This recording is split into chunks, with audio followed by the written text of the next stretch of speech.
Big pass வீட்டுக்குள்ள சண்டைக்கு பஞ்சமே இல்லாம நாளுக்கு நாள் புது சண்டைகள் வந்துகிட்டே இருக்கு.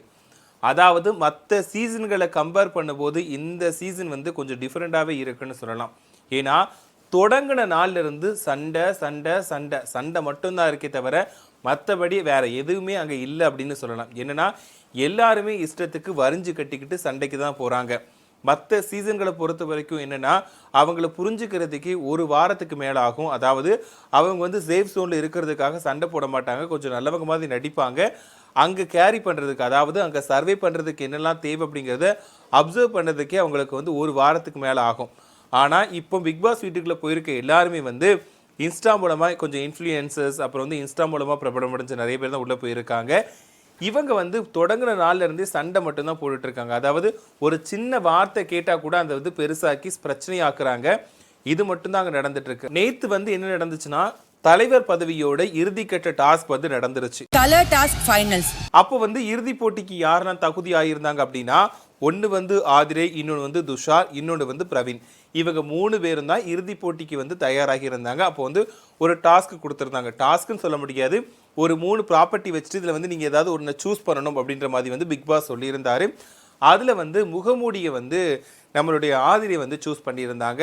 ரெண்டாவது வாய் பேச முடியாது வாய்க்கட்டு மாதிரி வந்துட்டு நம்மளோட துஷார் செலக்ட் பண்ணியிருந்தாரு. அது மட்டும் இல்லாமல் பிரவீன் வந்து என்ன சூஸ் பண்ணார் அப்படின்னா, அதாவது ஒரு யூனிஃபார்ம் சூஸ் பண்ணியிருந்தாரு.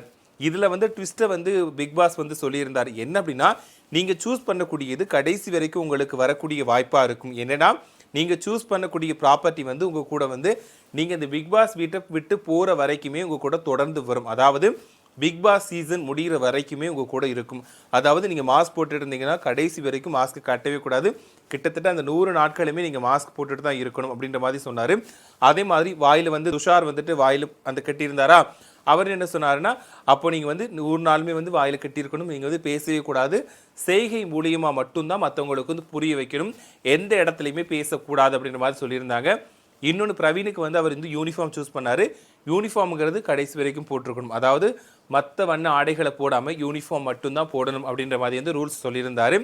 இது வந்து அப்படி அங்கே வச்சு என்ன சொல்ல போகிறாங்கன்னு தெரியாமல் இருந்துச்சு. அப்புறம் வந்து வெளியே வந்ததுக்கப்புறம் பிக் பாஸ் வந்து இன்னொரு ட்விஸ்ட்டை வந்து கொடுத்துட்டாரு. என்னென்னா பிக் பாஸ் வீட்டுக்குள்ளே இருக்கிறவங்களே வந்து சூஸ் பண்ணணும். அதாவது யார் வந்து டஃப்பான ஒரு இது எடுத்திருக்கா, ப்ராப்பர்ட்டி எடுத்திருக்கா அப்படின்ற மாதிரி வந்து சொல்ல சொன்னாங்க. அதில் நிறைய பேர் வந்து துஷாருக்கு தான் சப்போர்ட் பண்ணாங்க. என்னென்னா வாய் பேச முடியாமல் இருக்கிறது ரொம்ப கஷ்டம். அதாவது அந்த 100 நாட்களும் இருக்கிறது கஷ்டம். தன்னோட வந்து வாய் பேசாமல் தன்னோட மனசில் நினைக்கிறதையும் மற்றவங்களை வந்து வேலை வாங்குறதையும் நம்மளோட செய்கை மூலயமா செய்கிறது அப்படிங்கிறது கஷ்டம். அது வந்து சவாலாக வந்து துஷார் எடுத்திருக்கார் அப்படின்னு சொல்லிட்டு அவருக்கு வந்து நிறைய ஓட்டுகள் விழுந்ததுனால துஷார் வந்து தலைவர் பதவியை வின் பண்ணிட்டாரு. அதாவது தலை பதவியை வந்து வின் பண்ணிட்டாரு. இது வந்து ஆதிரிக்கு வந்து ரொம்பவே காண்டாயிடுச்சு அப்படின்னு சொல்லலாம். ஏன்னா ஆதிரி வந்து ரொம்பவே பொறாம பிடிச்சவங்க அப்படிங்கிறது இந்த ஒரு விஷயத்துல நல்லாவே தெரிஞ்சது. ஏன்னா அவங்க வந்து துஷார் வின் பண்ண உடனே நமக்கு ஏன் ஓட்டு போடலை, நம்மளை ஏன் சப்போர்ட் பண்ணல, அதாவது துஷாருக்கு வந்து அதாவது மூக்கு வரைக்கும் வந்து கட் ஆயிடுச்சு, இங்கேருந்து ஃபுல்லாகவே வந்து கட் ஆகி வாய் ஃபுல்லாகவே கெட்டு போட்டிருந்தாங்க. அப்போ வந்து என்னன்னா அவனுக்கு வந்து அவ்வளோதான் இருந்துச்சு, நான் வந்து முகமூடி ஃபுல்லாகவே போட்டிருக்கேன். அப்போ வந்து அந்த ஒரு பொறாமை, அதாவது அவன் வின் பண்ணிட்டான், நமக்கு வந்து அந்த தலைப்பதவி கிடைக்கல அப்படிங்கிற ஆதங்கத்தில் வந்து என்னென்னமோ சொல்கிறாங்க. பட் வந்து என்னென்னா மற்றபடி இதை வந்து யாருமே கண்டுக்கல. அங்கே இருக்கக்கூடிய ஹவுஸ்மேட்ஸ் வந்துட்டு யாருமே வந்து ஆதிரியை கண்டுக்கவே இல்லை அப்படின்னு தான் சொல்லணும். என்னன்னா அங்கே வந்து ஃபர்ஸ்ட் வந்து பார்வதியுமே வந்து துஷாருக்கு தான் சப்போர்ட் பண்ணியிருந்தாங்க.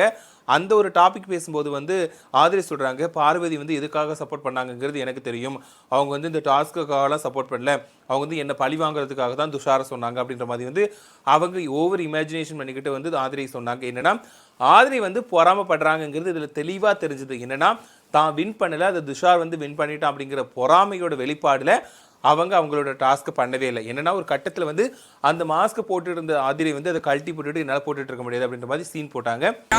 நான் இதை ஃபுல்லாக போட்டுட்டு சுற்றிட்டு இருக்கணும்னு எனக்கு தெரியல. பட் அதை வந்து பெருசாக யாருமே கண்டுக்கல. சபரி மட்டும் சொன்னாங்க, நீங்கள் வந்து பிக் பாஸ் வந்து அப்படிலாம் சொல்லல, அதாவது தலைவர் பதவியில் இருக்கவங்க தான் போட்டுட்டு இருக்கோன்னு சொல்லவே இல்லை, இது வந்து தொடரும் அப்படின்ற மாதிரி தான் சொன்னாருன்னு சொல்லிட்டு சபரி அவரோட பாயிண்ட்டை சொல்கிறாரு. பட் அதை வந்து காதலை வாங்கிக்காமல் ஆதிரை வந்து தான் பிடிச்ச கோயிலுக்கு 3 கால் தான் அப்படின்ற மாதிரி வந்து அவங்களோட வேலையை அவங்க பார்த்துட்டு இருந்தாங்க, மாஸ்க் கழட்டி போட்டுட்டு இருந்தாங்க.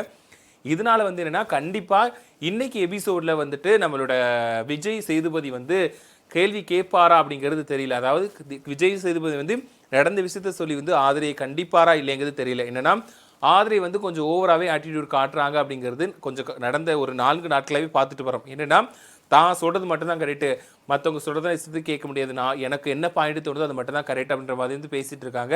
மற்றவங்கள குறை சொன்னாங்கன்னா வண்டியாக சொல்கிறாங்க. பட் வந்து அவங்க மேலே இருக்க குறையை வந்து ஒரு நாளுமே ஏற்றுக்கவே மாட்டாங்க ஆதிரை அப்படின்ற மாதிரி தான் நிறைய பொதுமக்களுமே கருத்துக்கள் சொல்லிட்டு போகிறாங்க. என்னன்னா பிக் பாஸ் சீசன் 9க்குள்ளே போனவங்க வந்து நிறைய பேர் பிடிக்கல, இவங்களாம் ஏன் போனாங்க அப்படின்ற மாதிரி சொல்லிட்டு இருந்தாங்க. அப்படி இருக்கும்போது வந்து ஆதிரைக்கு வந்து சப்போர்ட்டர்ஸ் வந்து ஃபஸ்ட்டு இருந்தாங்க. அதாவது ஆதிரியோ வந்து ரொம்பவே போல்டாக இருக்காங்க அப்படின்ற மாதிரி சொன்னாங்க. ஆனால் அதுக்கு அடுத்தடுத்த நாட்களில் வந்து ஆதிரியோட பிஹேவியர் வந்து நிறைய பேருக்கு பிடிக்கல. முக்கியமாக சொல்லப்போனால் நேற்று நடந்த டாஸ்கில் வந்து அவங்களோட செயல்பாடு வந்து யாருக்குமே துப்பர பிடிக்கவே இல்லை அப்படின்னு தான் சொல்லணும். ஏன்னா அவங்க பண்ண விஷயம், அதாவது நான் பண்ண மாட்டேன், மாஸ்க்கை கழட்டி போட்டது எல்லாமே மற்றவங்களுக்கு வந்து அவங்களுக்கு அகேன்ஸ்டாக தான் இருக்குது அப்படின்ற மாதிரி இருக்குது. இன்னொன்று என்னென்னா துஷார் வந்து ஃபஸ்ட்டு தலைவர் பதவி, அதாவது தலை பதவிக்கு தேர்ந்தெடுத்ததுனால அவர் வந்து ரொம்பவே சந்தோஷமாக இருக்காருன்னு சொல்லலாம். அது மட்டும் இல்லாமல் ஹவுஸ்மேட்ஸுமே அவரை சூஸ் பண்ணதுனால ரொம்பவே ஹாப்பியாக இருக்காங்க அப்படின்னு தான் சொல்லணும். இதில் வந்து இன்னொன்று யாரை சொல்லணும் அப்படின்னா நந்தினி. கடந்த 2 நாட்களாக அவங்க வந்து ஒரு ட்ராமா பண்ணிட்டு இருக்காங்க. என்னென்னா அவங்கள வந்து எல்லாருமே இக்னோர் பண்ணுறாங்க, எல்லாருமே குறை சொல்கிறாங்க, என்னை வந்து கலாய்க்கிறாங்க, என்னை நம்பாமல் ஃபேக்குன்னு சொல்கிறாங்க, நான் வந்து எல்லாத்தையும் அன்பாக இருக்கேன், அதை வந்து எல்லாருமே பொய்ன்னு நினைக்கிறாங்க, நான் வந்து பேனுக்குனே பண்ணுறேன் அப்படின்னு நினைக்கிறாங்க அப்படின்னு சொல்லிட்டு ஒரு ஆமான்னு சொல்லிட்டு அவங்க பாட்டு அவங்க அழுதுகிட்டே இருக்கிறாங்க. அதாவது முந்தானத்தை வந்து ரொம்பவே கத்தி அழுதாங்க, எல்லாரையும் தூர போங்கன்னு கத்துனாங்க. அதாவது அவங்களை சமாதானப்படுத்த போன நபர்களை கூட பக்கத்தில் விடாமல் வந்து ரொம்பவே கத்தி எல்லாத்தையும் தூர அனுப்புனாங்க. அதே மாதிரி தான் நேத்துமே வந்து ரொம்பவே ஒரு ட்ராமா பண்ணாங்க. என்னென்னா அவங்க வந்து பார்க்க எப்படி இருக்காங்கன்னா கொஞ்சம் மென்டலி அஃபெக்ட் ஆன மாதிரி இருக்காங்களோ அப்படின்னு சொல்லிட்டு நிறைய பேர் சொல்லிட்டு வராங்க. என்னென்னா அவங்க வந்து தனியாகவே ட்ராவல் பண்ணிட்டு வந்ததுனால ஒரு குடும்பத்தோடு இருக்க முடியல அவங்களால. அதாவது ஒரு 20 பேர் கூட சேர்ந்து இருக்க வந்து ஆதிரைக்கு முடியல அப்படின்னு சொல்லிட்டு நிறைய பேர் கருத்துக்களை சொல்லிட்டு போகிறாங்க. என்னென்னா அவங்க வந்து ஒவ்வொருத்தரையுமே குறை சொல்கிறாங்க. அதாவது ஒருத்தரை குறை சொன்னால் பரவாயில்ல, அங்கே இருக்கிற 19 பேரையுமே வந்து ஒவ்வொரு விஷயத்தில் குறை சொல்கிறாங்க.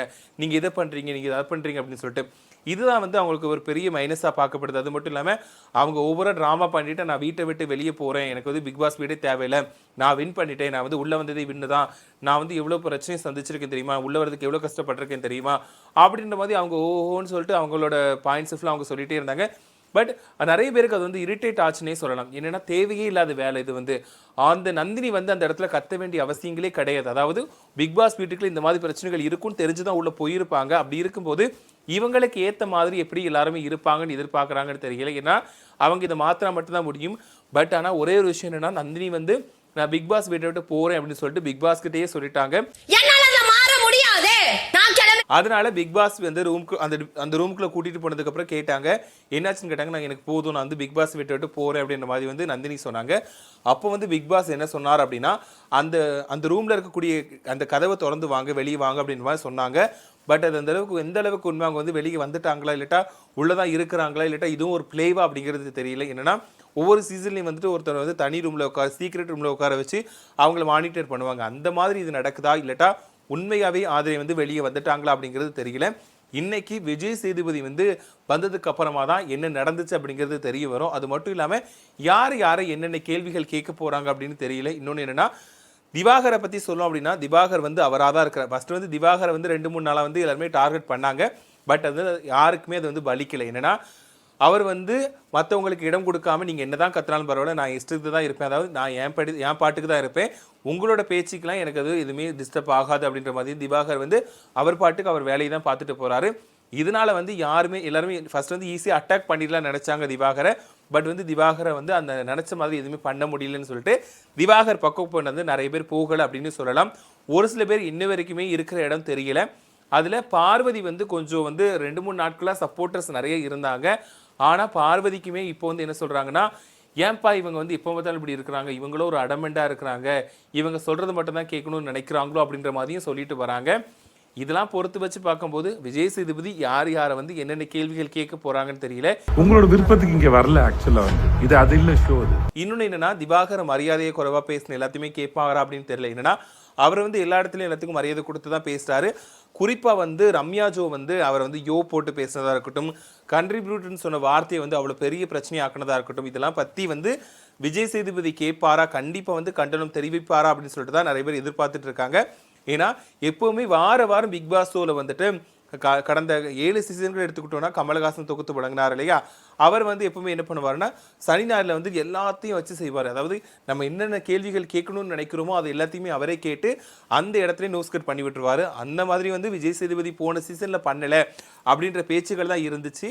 அப்படி இருக்கும்போது இந்த சீசன்லயாவது, அதாவது முதல் வாரம் சீசன் 9 தொடங்கி வந்து முதல் வாரத்தில் வந்து இப்போதான் முதல்ல சனி ஞாயிறு வரப்போகுது. அதாவது இன்னைக்கு சனிக்கிழமை வந்து விஜய் சேதுபதி கண்டிப்பாக நறுக்குன்னு கேள்விகளை கேட்பாரா அப்படின்னு சொல்லிட்டு தான் ரசிகர்கள் எல்லாருமே ஆவலாக எதிர்பார்த்து காத்துட்டு இருக்காங்க.